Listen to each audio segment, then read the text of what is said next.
ನಮಸ್ತೆ, ನಾನು ಗಿರಿಧರ್ ರಾಜು ಅಂತ ಬ್ಯಾಂಗ್ಳೂರಲ್ಲಿ ವಾಸ ಮಾಡ್ತಾ ಇರ್ತೀವಿ.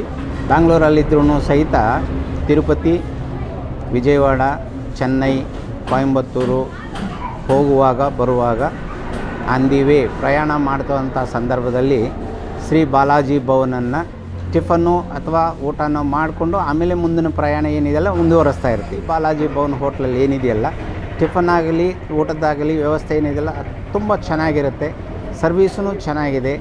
ಇರುವಂಥ ಕಸ್ಟಮರ್ಸ್ ಅನಿಸಿ ಅವ್ರಿಗೆ ಏನೇನು ಬೇಕೋ ಅದಕ್ಕೆ ತಕ್ಕಂತೆ ಇರುವಂಥ ಅತಿಥಿ ಸತ್ಕಾರವನ್ನು ಮನೆಯಲ್ಲಿ ಅತಿಥಿ ಸತ್ಕಾರ ಹೆಂಗೆ ಮಾಡ್ತೀವೋ ಅದೇ ಥರ ಇವರು ಅತಿಥಿ ಸತ್ಕಾರ ಮಾಡುವಂಥ ದೃಷ್ಟಿಯಲ್ಲಿ ತುಂಬ ಚೆನ್ನಾಗಿ ಮಾಡ್ತಾಯಿರ್ತಾರೆ. ಅದರಿಂದ ರೆಗ್ಯುಲರಾಗಿ ಬರ್ತಾ ಇರ್ತೀವಿ. ಇಲ್ಲಿ ಬರುವಂಥ ಕಸ್ಟಮರ್ಸ್ ಸಹಿತ ರೆಗ್ಯುಲರಾಗಿ ಬರೋರವೇನ ಹೊಸಬರಾಗಿ ಭಾಳ ಅಪರೂಪ. ಬಾಲಾಜಿ ಭವನನ್ನು ವೀಕ್ಷಿಸಬೇಕು ಅಂಥೇಳಿ ನಾವು ಎಲ್ಲರಿಗೂ ಸಲಹೆಗಳನ್ನು ಕೊಡ್ತೀವಿ.